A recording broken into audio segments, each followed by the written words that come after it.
Bonjour à toutes et à tous, très heureux de vous retrouver pour ce nouveau numéro de Vie de famille, l'émission des allocations familiales. Aujourd'hui, nous allons parler d'un sujet qui nous concerne et nous concernera tous un jour. Il s'agit du deuil. Chaque année, 600 000 personnes décèdent en France, soit une mort toutes les minutes. Par conséquent, plusieurs millions de personnes sont dans la douleur chaque année. 42% des Français disent d'ailleurs traverser cette épreuve. Alors, comment continuer à vivre ou à survivre après la perte d'un proche ou d'un enfant? Vers qui se tourner pour être aidé? Comment soutenir celles et ceux qui vivent ce drame? Dans cette émission, nous allons vous donner des clés pour traverser l'épreuve du deuil. Au sommaire de ce numéro, de nombreux témoignages émouvants, vous le verrez, des reportages et bien sûr, les conseils de nos experts qui sont avec moi aujourd'hui. Sabrina Philippe, bonjour. Bonjour. Vous êtes psychologue, chroniqueuse dans différents médias et auteur de plusieurs ouvrages, dont celui-ci et Que nos âmes reviennent, publié chez Flammarion. Bienvenue à vous. Merci. À vos côtés, Damien Boyer, bonjour. Vous êtes le co-réalisateur de Et je choisis de vivre, un documentaire qui sort au cinéma le 22 mai 2019. Vous vous intéressez de près au deuil, puisque dans ce documentaire, vous suivez le parcours d'Amande, maman d'un petit garçon qui est décédé à l'âge d'1 an après une longue maladie. Nous aurons l'occasion de revenir plus longuement sur ce film dans cette émission. Merci à tous les deux d'avoir accepté notre invitation.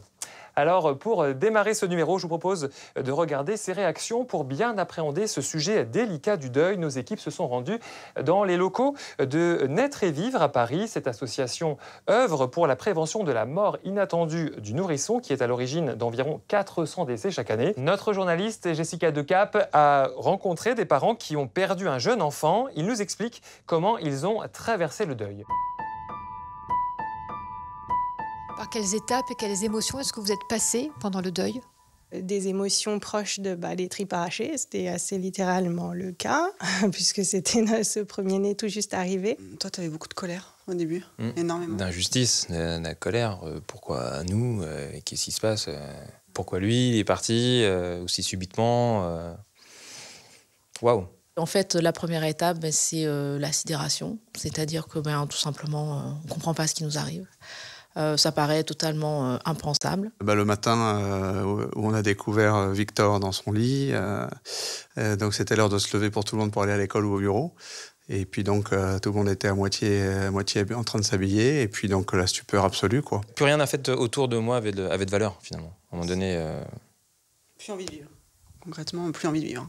Et puis ensuite, c'est le long, très très long chemin pour réaliser en fait que c'est vraiment vrai. Comment on peut continuer de grandir avec ce petit qui ne grandit pas. Et puis ensuite, un cheminement long d'acceptation, mais ça prend plusieurs années. Ça fait maintenant 10 ans et demi. Est-ce que vous avez eu affaire à des réflexions maladroites ou indélicates de la part notamment de personnes qui ne savaient pas comment réagir dans cette situation? Qu'est-ce que vous avez pu entendre qui aurait pu vous blesser? Oui, surtout de personnes proches, touchées aussi.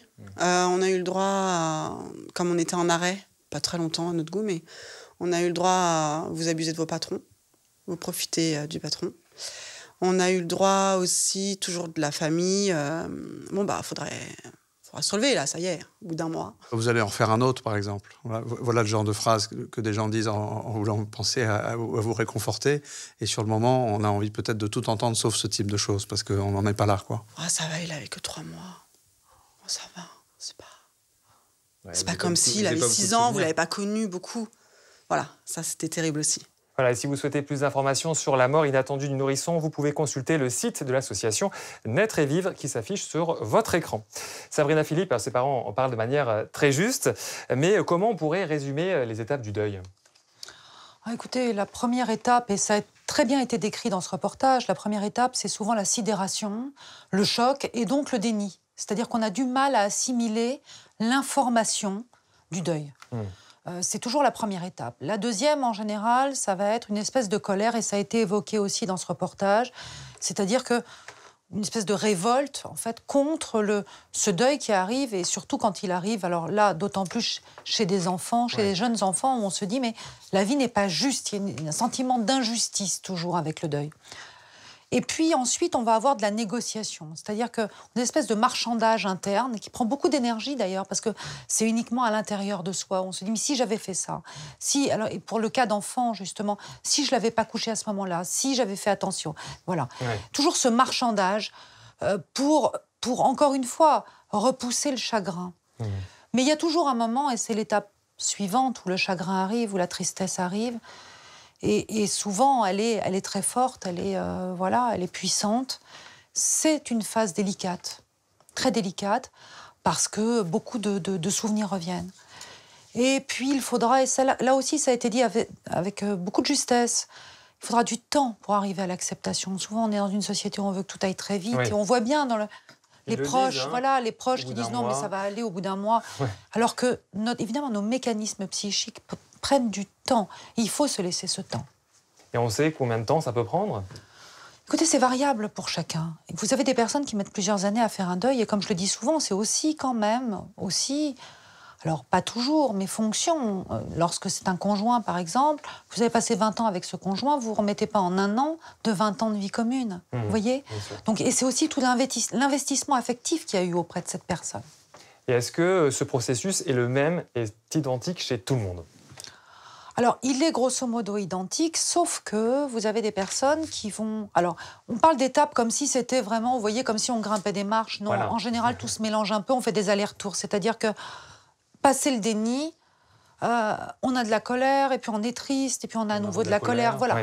Donc, c'est important de le dire, parce que ce ne sont pas des étapes... qui s'enchaînent exactement, et étanches, absolument pas. Tout se mélange, en fait. Et il y a des moments aussi d'acceptation, même dans les moments de tristesse, on se dit « mais c'était bien comme ça », ou « voilà, je l'accepte, c'est la vie ». Et puis on revient à la tristesse. Donc on fait des comebacks comme ça. Mais le temps est propre à chacun. Alors Damien Boyer, vous connaissez bien le sujet, puisque vous êtes le co-réalisateur de « Et je choisis de vivre », je le disais en introduction. Dans ce film, vous suivez Amande, qui a perdu Gaspard, son petit garçon de 1 an. Pour bien comprendre de quoi parle ce film, je vous propose de regarder la bande-annonce. Il était une fois une femme qui n'avait qu'un seul enfant. Elle l'aimait évidemment de tout son cœur. Seulement un jour, malheureusement, cet enfant vint à mourir. Moi, je sais qu'il a souffert cette journée-là et que c'est moi qui voulais pas qu'il s'en aille. Elle se sentit alors complètement envahie par la tristesse. Elle ressentait une douleur immense. Je peux pas dire aujourd'hui que j'ai vraiment accepté, quoi. J'aimerais bien pouvoir me dire qu'on peut se reconstruire.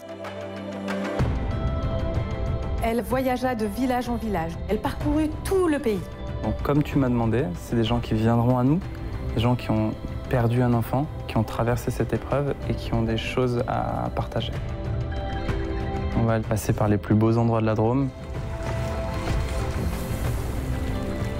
Et puis avoir quelques surprises sur le chemin.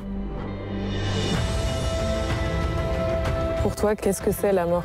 Comment est-ce que tu as trouvé du soutien? Je me sentais coupable de vivre encore. Je donnerai tout pour ne pas avoir vécu cette épreuve. La souffrance était insupportable. Je voulais y mettre fin. Qu'est-ce qui a fait que tu as tenu justement jour après jour, qu'il y a eu d'autres pensées qui sont venues et qui étaient plus fortes que ça? Qu'est-ce qui t'a aidé à te reconstruire?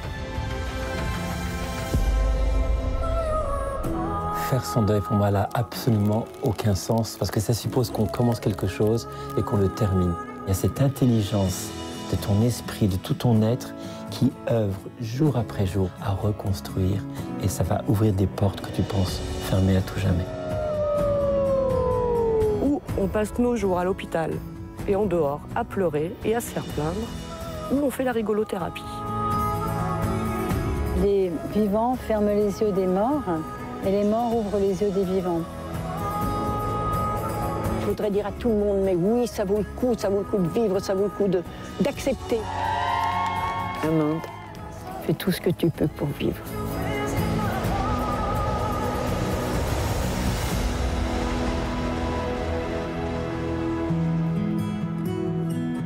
L'automne, c'est la saison où tout meurt, et en même temps, c'est la saison où il y a les couleurs les plus vivifiantes. Il y a le plus de vie. Et je choisis de vivre, un documentaire à découvrir dans toutes les bonnes salles à partir du 22 mai 2019. Vous pouvez d'ailleurs retrouver la liste des cinémas sur le site internet dédié au documentaire. Damien, pourquoi avoir choisi de traiter ce thème difficile ? Alors en fait, c'était une histoire assez surprenante. En général, dans nos métiers, dans la réalisation, c'est un réalisateur ou une équipe qui va choisir un sujet. Et là, c'est le sujet qui est venu tout seul toquer à la porte. En fait, c'est Amande elle-même, cette maman qui a perdu un enfant, qui qui était tellement dans une situation dramatique, qui n'avait plus le goût de vivre absolument, et qui s'est dit il faut que je trouve une solution. Alors elle n'avait pas de foi particulière sur laquelle elle pouvait s'accrocher, elle avait beaucoup d'amis, mais elle s'est dit là où je me sens bien, un peu mon église, c'est la nature, et je vais aller marcher, mais j'aimerais avoir des clés concrètes. Et il n'y a que les gens qui ont vécu la même expérience, qui pourront me comprendre. Et donc, elle a demandé à ses amis d'organiser une marche pour aller dans ce lieu mythique, là, cette montagne, et de rencontrer sur son chemin ces personnes-là. Voilà, parsemer son chemin de belles rencontres. Et la troisième chose qu'elle a demandé à ses amis, c'est d'en faire un film. Parce que si par bonheur, elle trouvait des clés, des grands principes qui pouvaient l'aider, c'était une urgence que de le partager à toutes les mamans et les parents du monde entier. Donc, c'est elle qui a demandé de faire ce film. Alors justement, il y a peu de documentaires qui traitent de ce sujet du deuil. Pourquoi aujourd'hui la mort, le deuil, ça reste un sujet tabou, Sabrina Philippe ? Parce qu'on est dans une société, notamment ici, en France, enfin en Occident, on est dans une société où la mort n'existe plus, vous voyez. Déjà, la vieillesse, on l'éloigne dans les maisons de retraite, on ne vit plus avec nos anciens comme on le faisait avant, tout le monde vivait ensemble dans les villages. Et le fait de vivre avec les anciens, c'était une façon d'appréhender la mort petit à petit. Moi, je me souviens très bien, quand j'étais petite, sur les immeubles parisiens, quand quelqu'un décédait, on mettait un drapé noir, et voilà, il y avait des rituels autour du deuil. Aujourd'hui, il n'y en a plus. Ces rituels aidaient aussi, parce que ça marquait, ça voulait dire aussi que la mort faisait partie de la vie. Aujourd'hui, la mort ne fait plus partie de la vie, on vit comme des immortels, et des immortels qui devraient être jeunes de plus en plus longtemps. D'où le fait qu'on éloigne cette mort, et d'où, plus on l'éloigne, plus on en a peur. Vous trouvez que ça reste aussi un sujet tabou, Damien ? Oui, le sujet de la mort. C'est étonnant parce que c'est l'expérience quand même humaine la plus partagée et en même temps une des plus tabous. C'est de la pure folie, c'est vraiment le phénomène de l'autruche. Mais oui, on le voit, nous, quand on a travaillé sur ce film, quand on en parlait sans montrer d'image et cette tonalité, en général, tout le monde regarde ses godasses. Une espèce de gêne. On veut pas que en fait, il y a même une sorte de... Je pense qu'on est tellement ignorants, en plus de la perte, en fait, la tristesse de la perte, ça s'ajoute à ça l'ignorance du sujet, du processus de deuil dont vous parliez. Et on est tellement mal à l'aise avec ça qu'on a même des fausses croyances presque à croire que ça pourrait nous arriver, que ça serait contagieux, comme la maladie ou le cancer, on trouve les mêmes phénomènes. Donc oui, c'est hyper triste, mais c'est un sujet tabou. Et en même temps, on l'a vécu, tout le monde veut parler du sujet. Alors là, dans ce documentaire, il y a beaucoup de témoignages. Quels enseignements vous tirez de ces témoignages de ces parents qui ont perdu un proche ou un enfant ? On se sent tellement concerné par le deuil des uns et des autres aujourd'hui. Beaucoup plus. Et en fait, ce qu'on a découvert, c'est que le deuil, il a besoin d'être vécu ensemble. Il n'y a que ça. Ça veut dire d'être reconnu. Qu'est-ce que tu vis ? Parle-moi du défunt. Comment il était ? Pleure devant moi. Je suis OK de te voir pleurer devant moi. C'est ce qu'on a appris. C'est que je peux être concerné par l'un et l'autre. J'ai plus peur de poser des questions et de parler du défunt parce qu'on a besoin d'en parler. On a besoin d'honorer les gens qu'on a perdus. Alors pour que ce sujet ne soit plus tabou, certains parents se battent. C'est le cas de Marie-Axelle et de son époux Benoît. Tous deux ont perdu leur fils Gaspard alors qu'il n'avait que 3 ans et demi, des suites d'une maladie neurodégénérative incurable. Notre journaliste Jessica Decap a rencontré cette maman qui nous livre un témoignage très émouvant. Je vais à la rencontre de Marie-Axelle, 33 ans, maman de 4 enfants, dont un petit garçon, Gaspard, décédé à 3 ans et demi de maladie. Marie-Axelle témoigne aujourd'hui pour soutenir les autres parents qui ont ou qui auraient à survivre à leur enfant. Bonjour. Bonjour Jessica. Bonjour Marie-Axelle. Vous allez bien ? Très bien, merci. Entrez, je vous en prie. Marie-Axelle, quand Gaspard est né, est-ce que vous avez senti que quelque chose n'allait pas ? Effectivement, c'était comme une intuition, un instinct maternel qui me faisait réaliser que Gaspard était probablement un petit garçon qui ne me survivrait pas. Et c'est le jour de ses 13 mois que les médecins nous ont appelés pour nous donner les résultats des examens. Et les médecins nous ont dit, effectivement, madame, vous avez raison, Gaspard ne peut pas aller mieux. Gaspard est atteint de la maladie de Sandoff, qui est une maladie neurodégénérative, lysosomale, génétique, très grave, à un stade sévère. Vous vous étiez préparé au pire ? Alors, c'est toujours difficile de l'entendre. On est bien d'accord, c'est toujours un choc quand on l'entend le jour J. Mais je crois que ce qui m'a rendu le plus triste, c'est de voir cette détresse dans les yeux de mon mari. Et mon mari a posé cette question, Gaspard va-t-il mourir ? Et les médecins nous ont dit oui. Oui, Gaspard va mourir. Et est-ce que les médecins vous ont dit combien de temps Gaspard avait à vivre ? Oui, ils nous ont tout de suite dit que l'espérance de vie de Gaspard était de 4 ans. Gaspard avait donc 13 mois. Le jour de cette annonce, il nous restait au maximum 3 grosses années à vivre auprès de notre enfant. Et ensuite, ils nous ont expliqué tout ce qu'on allait mettre en place pour bien nous occuper de notre fils. Et il y a 2 ans exactement, en février 2017, Gaspard s'éteint dans sa chambre et dans vos bras. Est-ce que la douleur et le chagrin sont un peu atténués du fait d'avoir anticipé l'issue? Alors je dirais que la douleur ne s'en va pas. À des dates importantes comme le jour de sa naissance, le jour de sa mort, les fêtes dans nos familles, Noël par exemple, ce jour-là, le manque se fait cruellement sentir. Je commence à comprendre que cette douleur sera pour l'éternité. Et aujourd'hui, vous vous sentez encore en deuil? On est toujours en deuil. Cette douleur, cette souffrance peut s'apprivoiser si on commence à remercier la personne d'avoir vécu avec nous. Et j'espère un jour arriver à dire pleinement de tout mon cœur, Gaspard, mon fils, je te remercie d'être venu dans ma vie. Qu'est-ce qui vous a appris sur vous-même? Je pensais que toute seule, j'allais y arriver. Je pensais que toute seule, j'allais être capable de m'occuper de mon fils. Et il se trouve que nos limites humaines nous font réaliser à quel point nous avons besoin des autres. Gaspard m'a vraiment amenée jusqu'à mes limites, les limites de mon corps, les limites de mes capacités intellectuelles, les limites de mon cœur. Et grâce à lui, en même temps, je suis plus sûre de moi parce qu'il m'a fait réaliser que j'avais en moi des ressources intérieures comme on a chacun, des forces qui font qu'on peut être faible et forte à la fois, vulnérable et en même temps combative. Et ça, je sais qu'il m'a apporté une meilleure connaissance de moi-même. Voilà. C'est un beau cadeau. Merci beaucoup, Marie-Axelle. Merci, Jessica. Et Marie-Axelle et Benoît racontent l'histoire de leur fils dans ce livre, Gaspard entre terre et ciel, publié aux éditions Point Vivre. À noter que tous deux sont engagés dans l'association Vaincre les maladies lysosomales. Et nous remercions bien sûr Marie-Axelle très chaleureusement pour ce témoignage touchant. Vous pouvez d'ailleurs découvrir une version plus longue de cet entretien sur notre web TV. Sabrina Philippe, une réaction à ce témoignage? Il y a beaucoup de choses très justes, encore une fois, qui ont été dites dans ce reportage. En effet, le deuil... et c'est très vrai, ça a été dit aussi dans la bande-annonce de votre documentaire, c'est que faire son deuil, ça n'existe pas. C'est-à-dire qu'on vit avec son deuil, il va s'atténuer, en effet, on va l'apprivoiser de plus en plus. Mais c'est vrai qu'il y a des dates clés qui peuvent rester très difficiles, des petits moments surtout qui surviennent toujours quand on ne s'y attend pas. C'est pas forcément les dates clés, ça va être parce qu'on va reconnaître un sourire, une situation, un tout petit détail qui va d'un seul coup faire penser au défunt. Et c'est dans ces moments-là où la peine revient, un peu parfois comme un coup de poignard. Damien, une réaction au témoignage de Marie-Axelle? Oui, c'est vrai qu'on a la chance d'avoir leur histoire dans le film, et également leurs enfants. Dans ce film, Amande grimpe une montagne. Et en fait, c'est le début de cette histoire. Elle veut vaincre quelque chose, elle veut gravir, elle veut y arriver, elle veut s'en sortir. Mais elle se rend compte au fur et à mesure du film, de cette expérience, que en fait, le deuil, c'est pas gravir une montagne, c'est une vraie traversée qui dure. Et j'ajouterais aussi, c'est... Le point du deuil, voilà, quand elle dit à la fin du reportage, ça c'est aussi quelque chose de très juste. J'aimerais un jour pouvoir dire à mon enfant, merci d'avoir été dans ma vie. Quand on arrive à mettre du sens sur pourquoi on a été ensemble, malgré le fait que la mort nous sépare, comment on s'est transformé au contact l'un de l'autre, et même comment le départ de l'autre nous transforme. Car c'est un apprentissage de vie aussi, que de perdre quelqu'un, alors on a gagné quelque chose. Pour soi et pour celui qui est parti.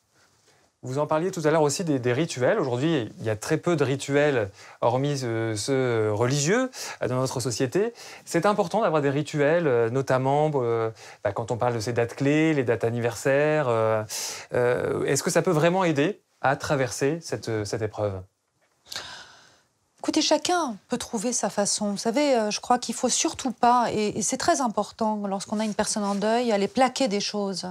Parce que chacun a sa façon aussi de s'en sortir. Alors oui, un rituel peut aider l'un et pas l'autre. Et l'idée, c'est pas non plus de rester dans les rituels, parce que vous avez malheureusement des personnes qui s'enferment beaucoup dans les rituels. Notamment le fait d'aller au cimetière tous les jours, qui peuvent être aussi des rituels. L'idée, c'est pas non plus d'arrêter de vivre parce que l'autre n'est plus là. Mais ça peut aider, bien sûr. Ça peut aider. À chacun de trouver. Et c'est pareil avec la spiritualité, puisque j'écris quand même des ouvrages spirituels. Chacun va puiser quelque chose. Ça peut être allumer une bougie, et c'est pas forcément dans une église. Oui, bien sûr. Voilà, pour se connecter à autre chose. Sur les rituels, Damien? Oui, les rituels, c'est vrai qu'il y a beaucoup de choses qui sont dites. En général, quand quelqu'un garde les photos, par exemple, dans sa maison, on dit « Oh là là, ça va pas, il faut que tu sortes de là ». Ou il y a plein de choses. Il y a le doudou qu'on garde dans le sac, au fond du sac, ce petit bout de tissu doux qui nous rappelle. Il y a ce message téléphonique qu'on va laisser sur le téléphone pour entendre sa voix. De ce que je ne suis pas un spécialiste, mais ce que je découvre à travers les témoignages, c'est que ça ne fait pas forcément de mal. Ça fait plutôt du bien qu'autre chose. En fait, on a... La grande crainte qu'on voit chez les personnes qui ont perdu un proche, c'est l'oubli, la peur de l'oubli.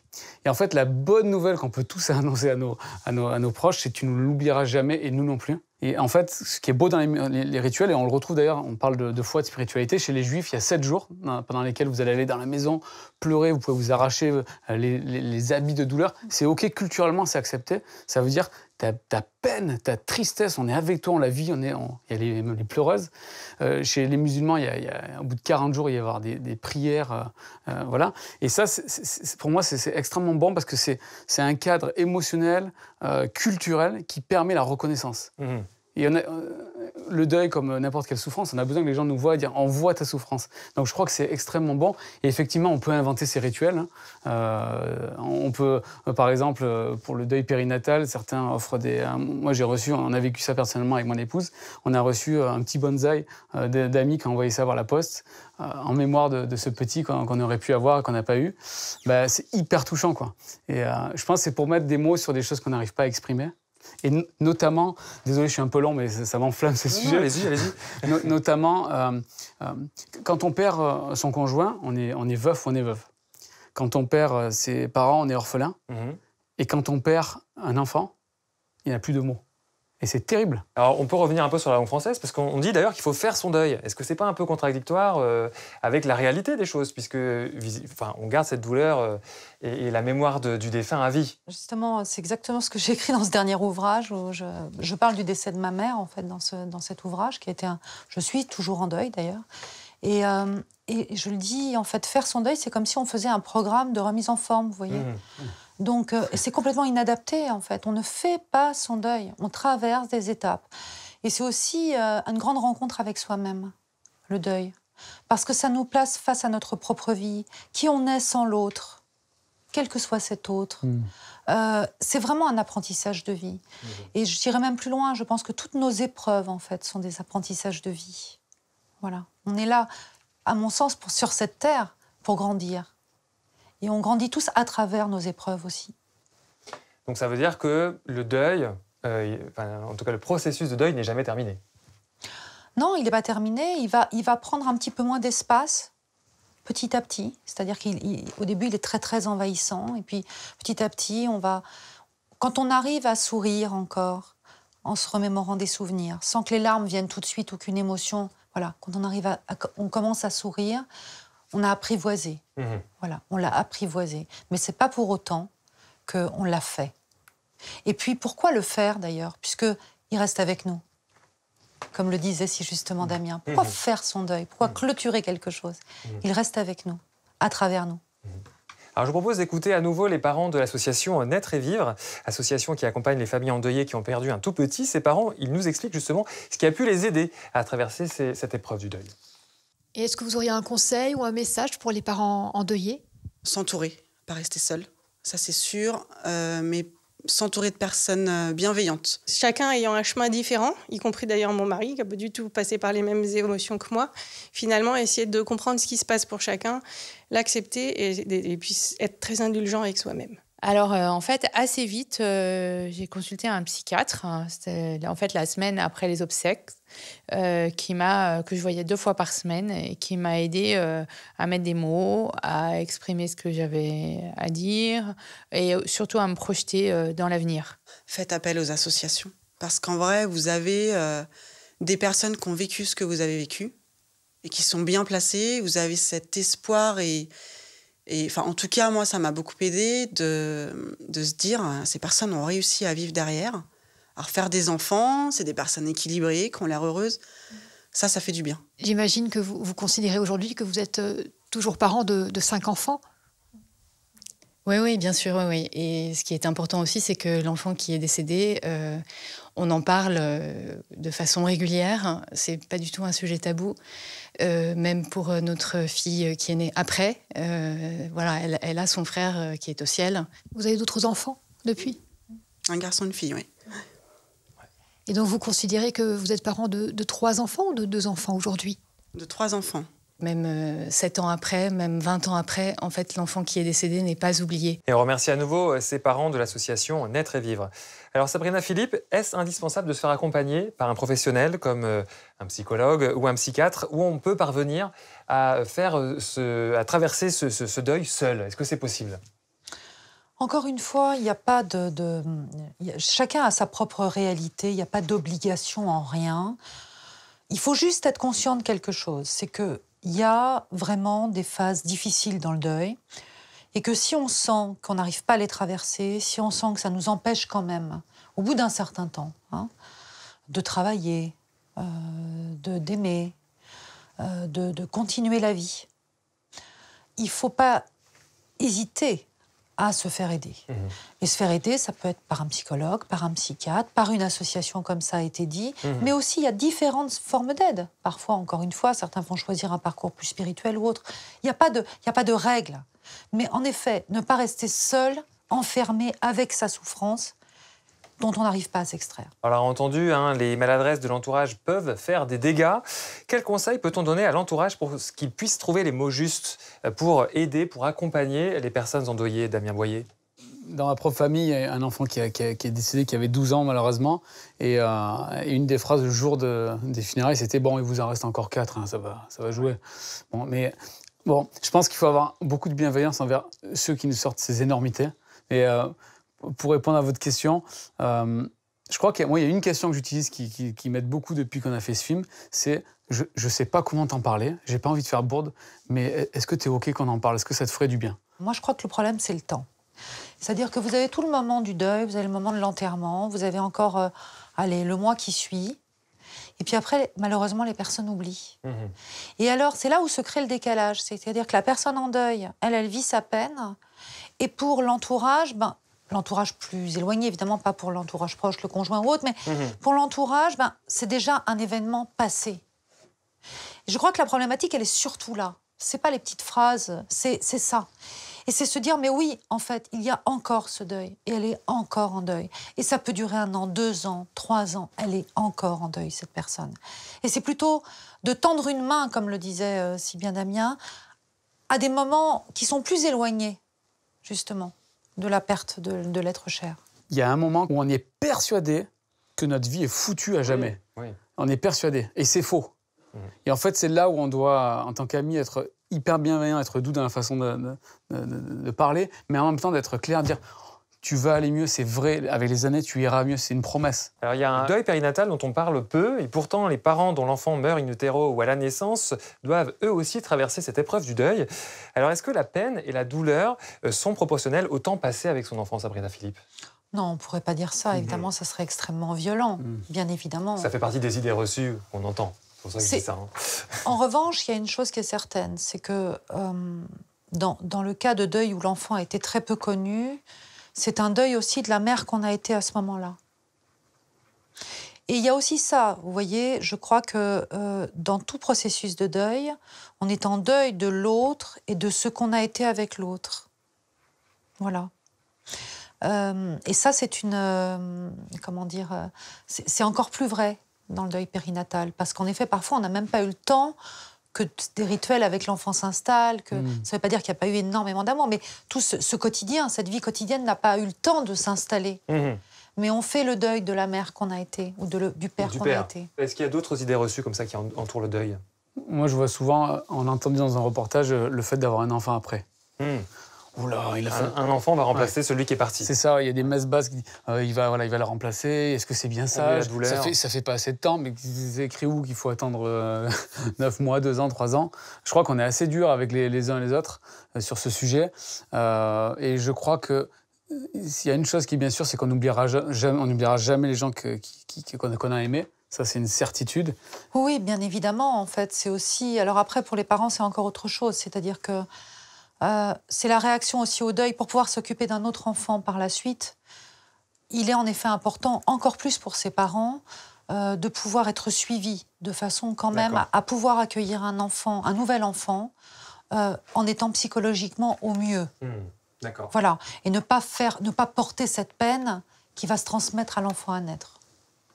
Justement, est-ce qu'il y a des processus qui sont plus difficiles que d'autres lors d'un deuil, notamment quand on perd un enfant ou un jeune enfant? Je crois vraiment que tous les deuils se ressemblent. D'accord. Voilà. Tous les deuils se ressemblent et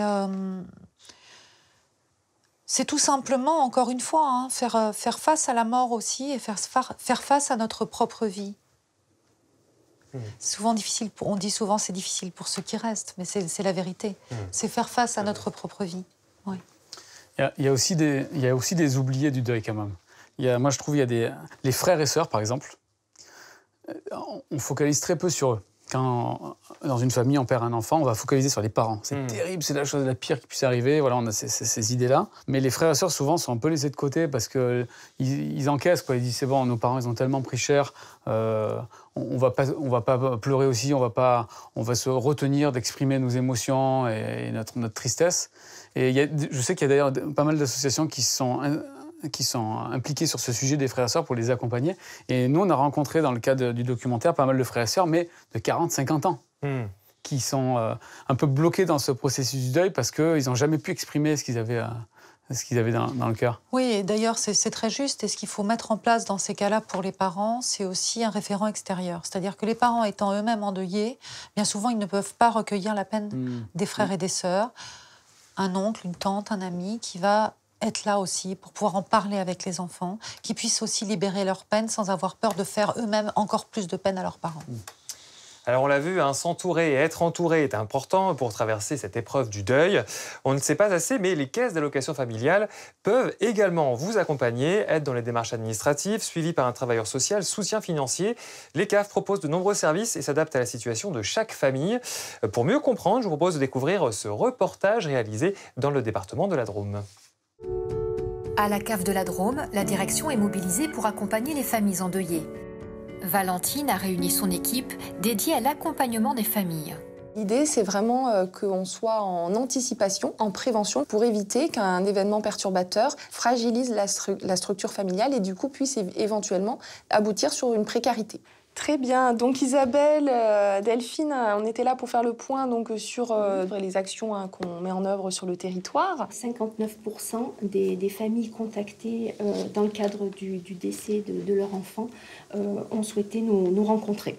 La CAF de la Drôme met aussi en place des actions collectives sur tout le département avec ses partenaires locaux, comme des groupes de parole, des conférences et des soirées ciné-débats, afin d'accompagner les familles, les proches et les aidants. Donc c'est aussi comment faire pour accompagner tout le monde finalement à accepter que la mort fait partie de la vie. Il faut qu'on en parle, il faut qu'on arrive à avoir une politique plus ouverte sur le deuil et oser parler de la mort. C'est aussi la mission des travailleurs sociaux, comme Angélique. Dans le cadre du parcours Attentionné, dispositif qui permet le suivi et l'accompagnement de personnes endeuillées, elle reçoit aujourd'hui une maman qui a perdu son enfant il y a quelques semaines. Nous, on est là un petit peu pour faire le point avec vous, déjà sur vos droits au niveau de la CAF, bien sûr, mais aussi essayer de voir si vous avez saisi l'ensemble des administrations, des organismes qui peuvent vous aider ou du moins ouvrir les droits auxquels vous avez droit. On est là pour vous écouter et vous accompagner dans vos besoins.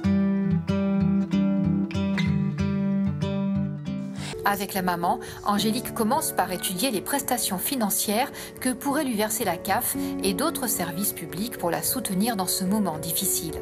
Concrètement, concernant les droits, l'allocation de soutien familial peut être ouverte lorsque un parent est décédé. On peut ouvrir aussi un droit au RSA, l'allocation veuvage, la pension de réversion. On a aussi la possibilité de proposer aux familles une aide financière, notamment pour payer les frais d'obsèques.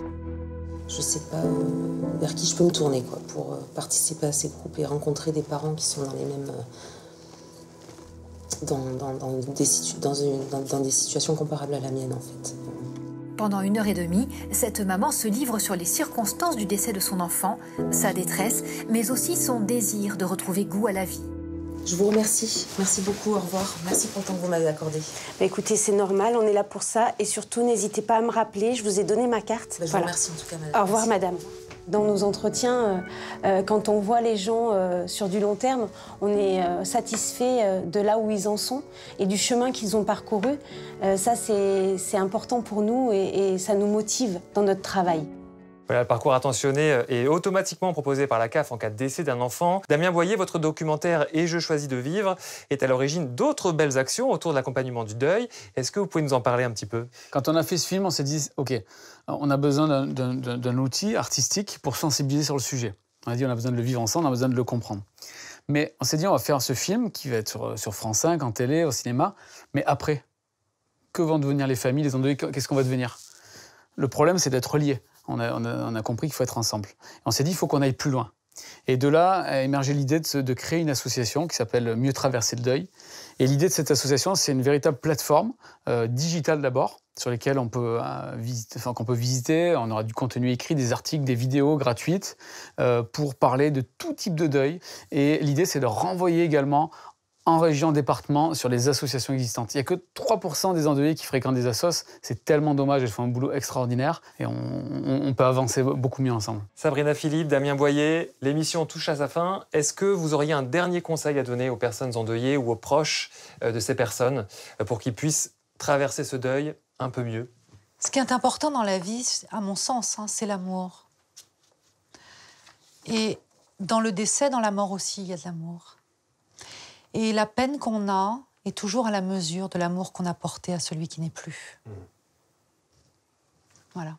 Damien, un dernier mot? Je crois que toutes les petites notes d'attention, d'amour, d'affection que vous pouvez imaginer, faites-le. Le jour du décès, le jour de l'anniversaire, envoyez des petits SMS. S'il aimait une tarte à la fraise, faites une tarte à la fraise.